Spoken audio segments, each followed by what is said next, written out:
Pada dekade 1955 sampai 1965, Indonesia dirundung berbagai persoalan.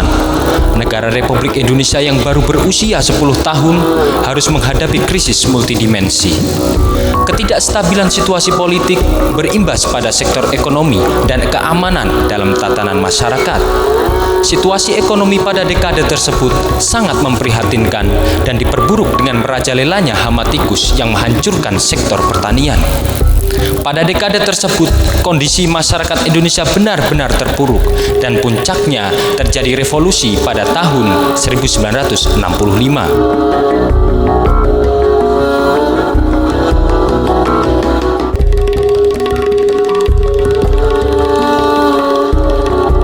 Pada dekade tersebut, situasi dunia pada umumnya juga cukup memprihatinkan.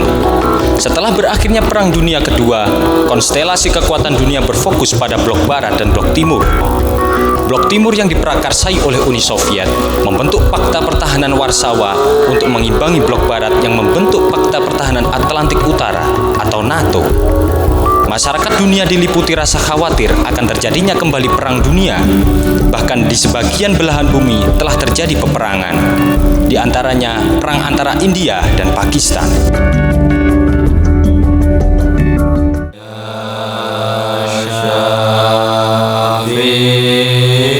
Terpanggil oleh rasa keprihatinan yang mendalam melihat situasi bangsa dan negara serta masyarakat dunia pada umumnya, di mana terjadi krisis multidimensi, terutama krisis moral akibat menjauhnya masyarakat dari nilai-nilai ketuhanan.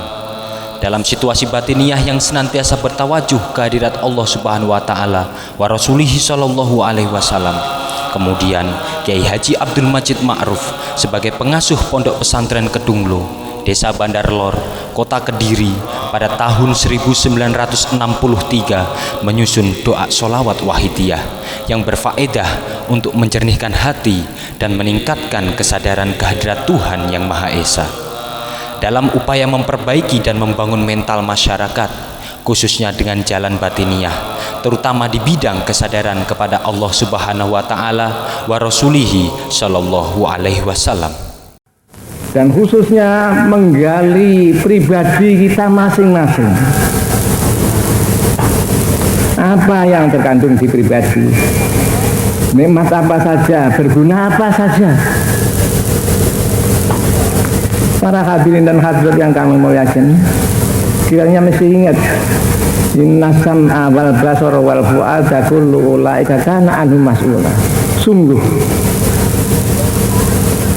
pendengar, penglihatan, hati, ini semua akan diminta tanggung jawab besok di yaumil kiamah. Bahkan ada suatu hadis yang menyatakan bahwa nanti di yaumil kiamah orang tidak diperkenankan ubah atau pindah dari tempat situ sebelum dimintai pertanggungjawab, yaitu mengenai umurnya sekian puluh tahun. Ini buat apa saja? Sekalipun hanya 1 detik ini dimintai, mana yang 1 detik, mana yang 1 jam kok tidak ada, mana yang 1 hari, dan seterusnya. Jadi jangan sekali-kali kita anggap sepi ini. Ayang sabul insanu ayu tokasoda. Apakah manusia itu menganggap sepi, tidak ada apa-apa? Kalau sudah mati biar tidak ada apa-apa. Jangan. Sungguh nanti terjadi apa-apa yang jauh lebih jelas daripada apa yang kita alami waktu kita di dunia, daripada apa yang kita renungkan, kita pikirkan.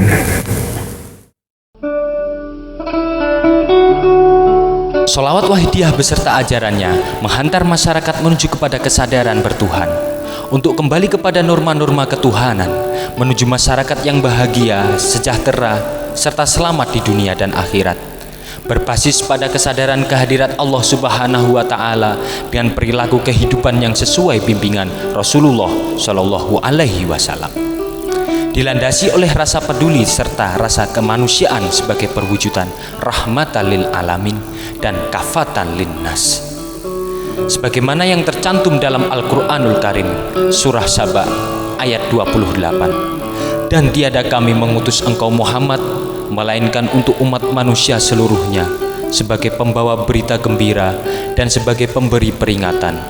Akan tetapi, kebanyakan manusia tidak mengetahui. Juga yang tercantum dalam Al-Quranul Karim, Surah Al-Anbiya ayat 107. Dan tiada aku mengutus engkau Muhammad, melainkan sebagai rahmat bagi seluruh alam. Sabda Nabi SAW, sesungguhnya aku diutus adalah justru untuk menyempurnakan akhlak yang luhur. Hadis riwayat Ahmad, Al-Baihaqi dan Al-Hakim dari Abi Hurairah. Hadis sahih.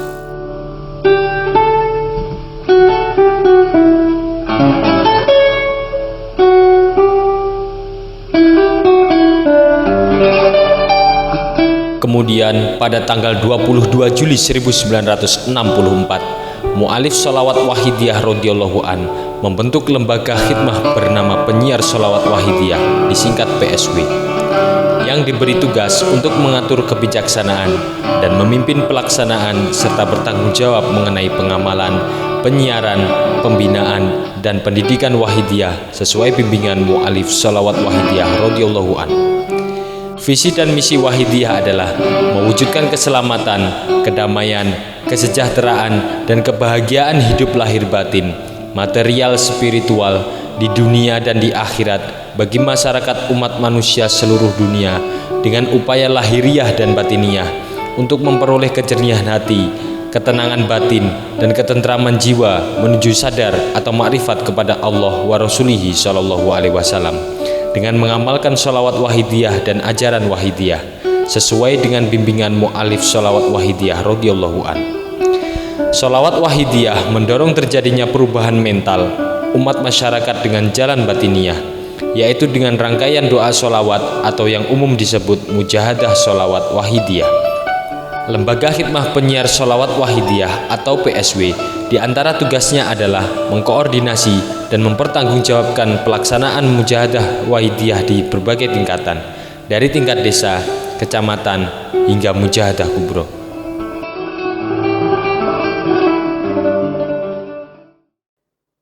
Assalamualaikum warahmatullahi wabarakatuh.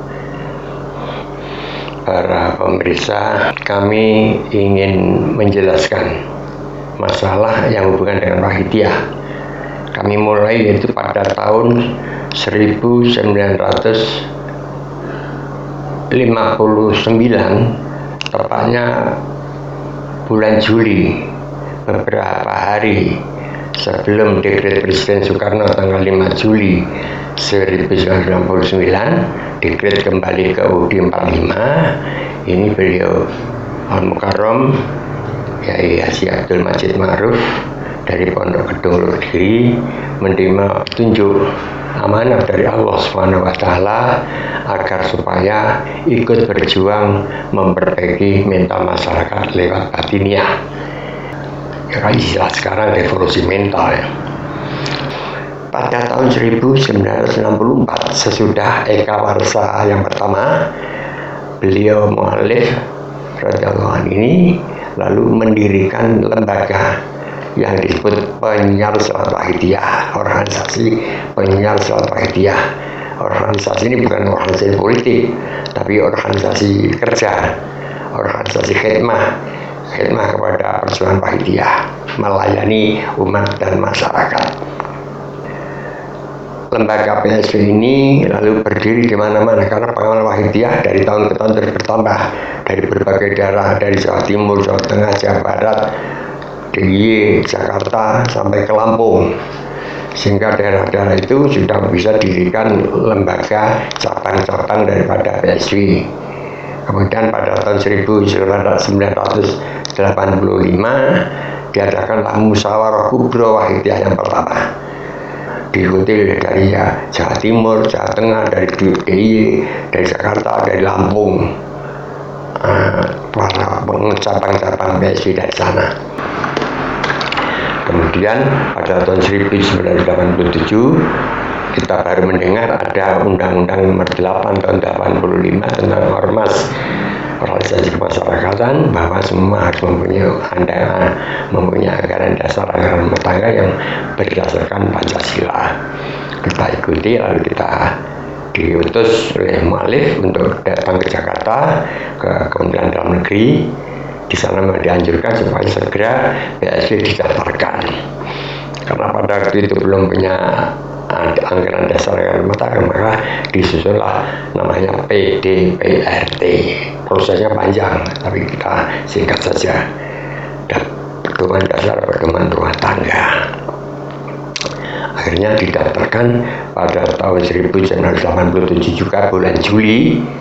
Itu didaftarkan kepada Dinsoswal Jawa Timur sesuai dengan petunjuk Undang-Undang Nomor 8 seperti itu, karena PSB belum mempunyai kepengurusan PSB provinsi yang separuh jumlah provinsi Indonesia. Jadi lingkupnya masih lingkup dari Dinsoswal, Direktorat Sosial Politik Jawa Timur pada waktu itu. Alhamdulillah kita sudah terdaftar.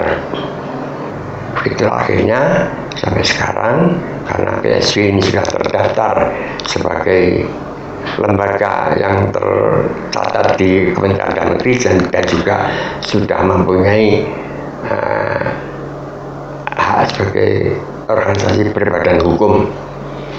Kita lanjutkan untuk selanjutnya, maka PSB ini terus berkembang dan akan insya Allah akan kita lanjutkan sampai ke ini, kita serahkan pada generasi penerus untuk mengetahui bagaimana sejarahnya Wahidiyah ini dari awal. Ini jangan sampai ada istilah Bung Karno, jangan jas merah, jangan sampai kita melupakan sejarah. Nah, ini juga kita laksanakan dalam Jalan Wahidiyah ini. Jadi Jalan Wahidiyah adalah untuk mengajak umat dan masyarakat sadar fafiru ilallah wa rasulihi sallallahu. Sekian penjelasan kami tentang Wahidiyah. Semoga diridhai Allah wa Rasulih SAW dan memberikan manfaat bagi perjuangan Wahidiyah untuk mengajak umat dan masyarakat sadar kepada Allah. Wabillahi taufiq wal hidayah. Amin Rasulillah sallallahu alaihi wasallam wa tabiyah. Amin wa li hadza zaman radhiyallahu anhu nazar wal barakah. Wassalamualaikum warahmatullahi wabarakatuh.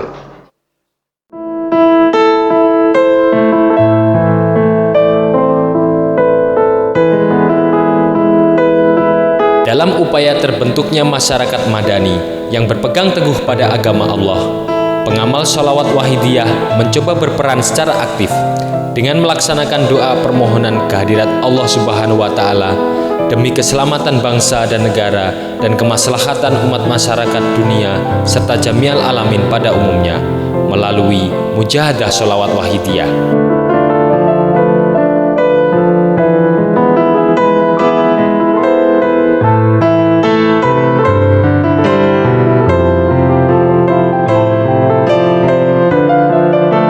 Mujahadah sholawat Wahidiyah dilaksanakan oleh pengamal sholawat Wahidiyah secara perorangan dan berjamaah secara istiqomah. Dimulai dari mujahadah pribadi, keluarga, mujahadah tingkat desa, kecamatan, kabupaten, provinsi hingga mujahadah kubro. Selain daripada itu, juga ada mujahadah untuk kelompok ibu-ibu, remaja, dan kanak-kanak yang juga dilaksanakan secara istiqomah.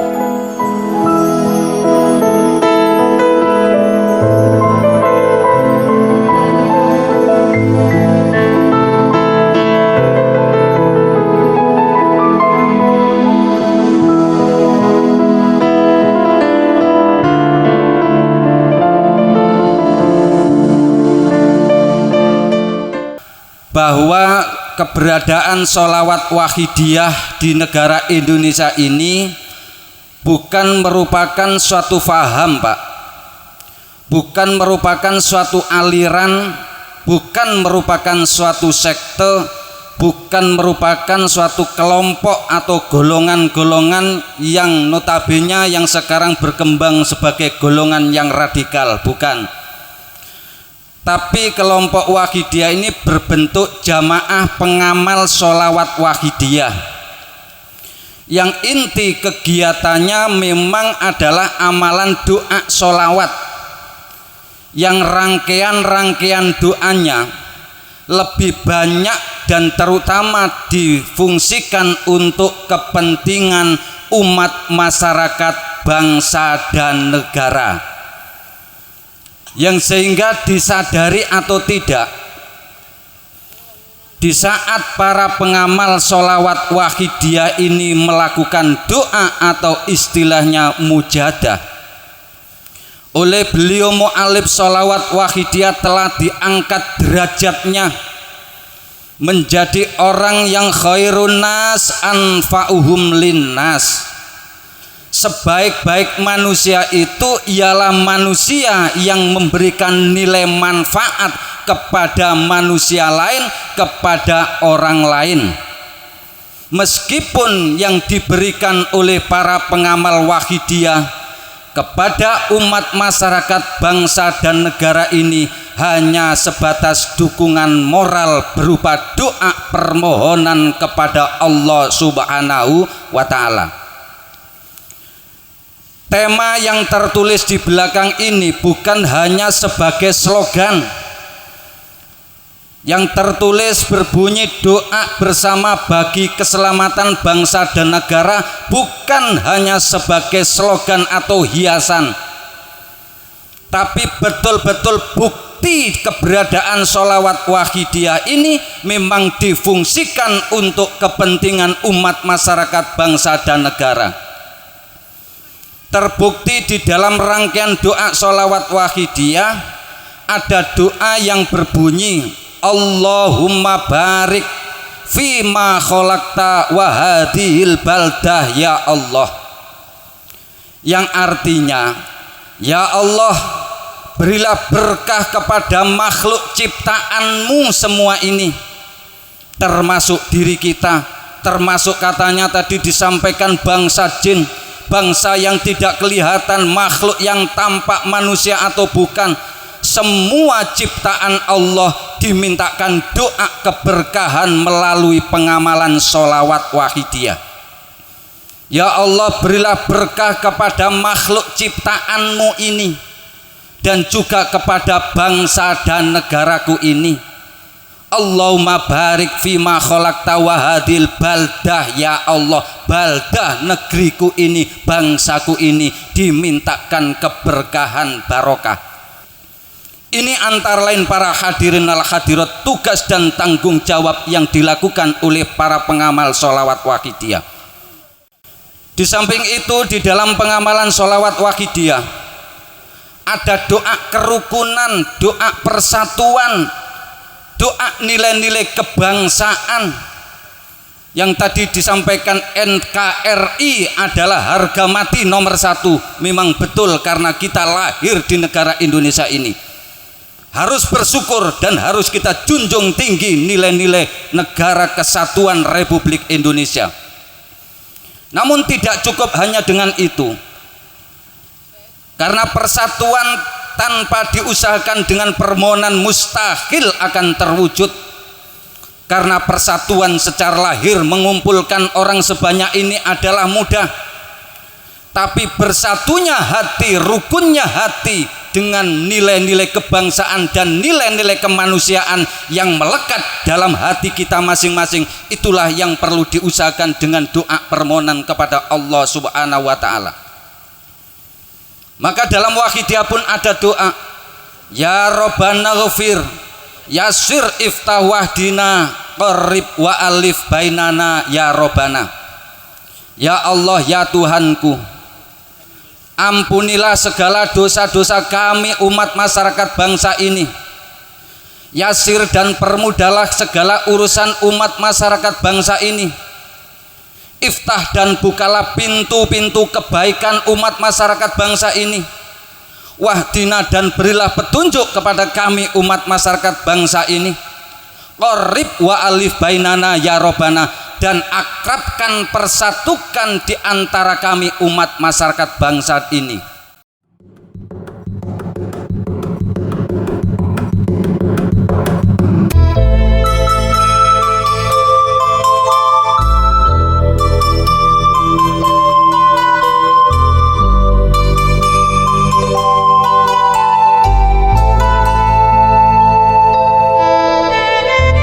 Dalam upaya upaya mencetak generasi muda yang berkepribadian dan selalu menjunjung tinggi nilai-nilai ketuhanan serta beretika, maka para remaja Wahidiyah selain dibimbing dengan mujahadah secara istiqomah, juga difasilitasi dengan berbagai aktivitas, di antaranya adalah perkemahan kubro.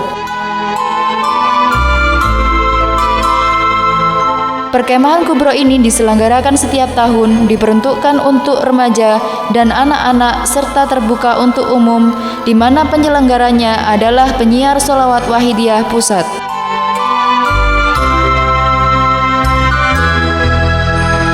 Di dalam perkemahan kubro ini, para remaja dan anak-anak dilatih untuk disiplin serta ditingkatkan kemampuan rohaninya melalui serangkaian mujahadah dan kemampuan ilmiahnya melalui penyampaian materi. Guna memperluas pengetahuan para remaja dan anak-anak, di dalam pelaksanaan perkemahan kubro juga menghadirkan pemateri dari berbagai instansi, di antaranya dari TNI, Badan Narkotika Nasional, serta berbagai instansi lainnya.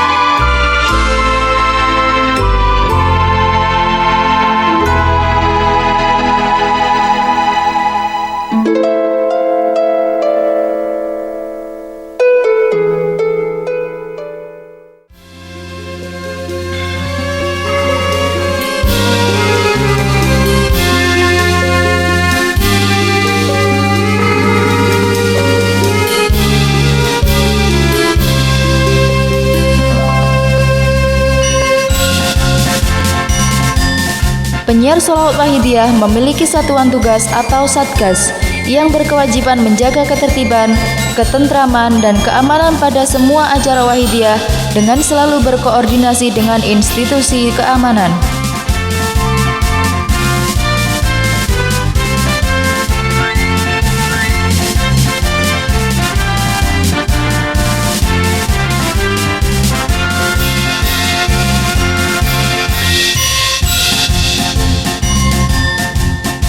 Satgas PSW secara rutin melaksanakan pelatihan dan kaderisasi dengan melibatkan berbagai instansi, di antaranya dari Polri, TNI, dan institusi lainnya.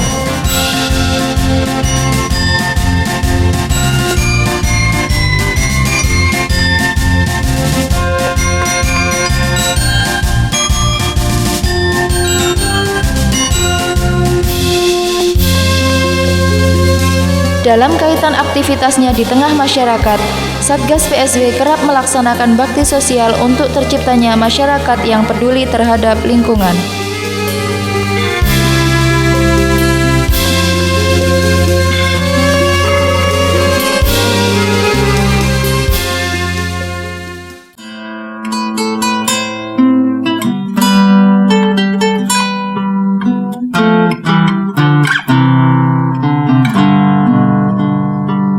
Sholawat Wahidiyah berfaedah menjernihkan hati dan makrifat atau sadar kehadirat Allah wa Rasulihi Shallallahu Alaihi Wasallam.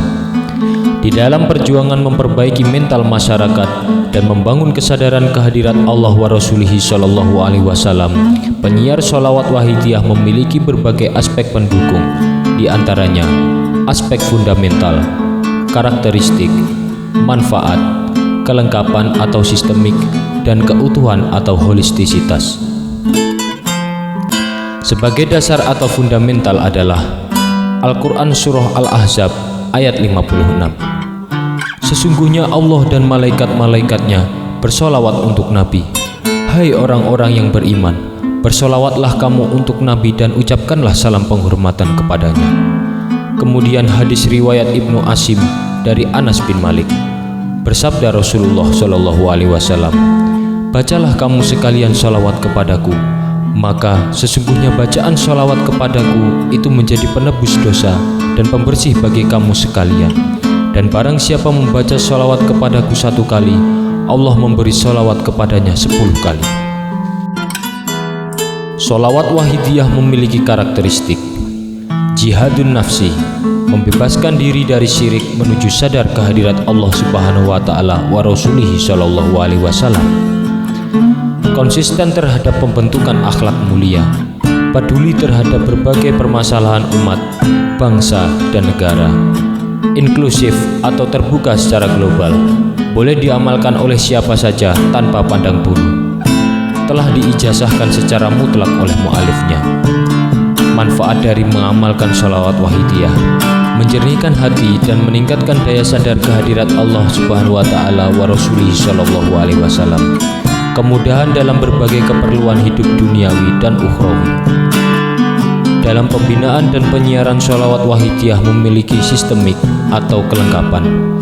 Sholawat wahidiyah dan ajaran wahidiyah, Lembaga Khidmah Penyiar Sholawat Wahidiyah atau PSW. Holistisitas atau keutuhan sholawat wahidiyah, mengokohkan penerapan iman, Islam, dan ihsan secara utuh dan terpadu.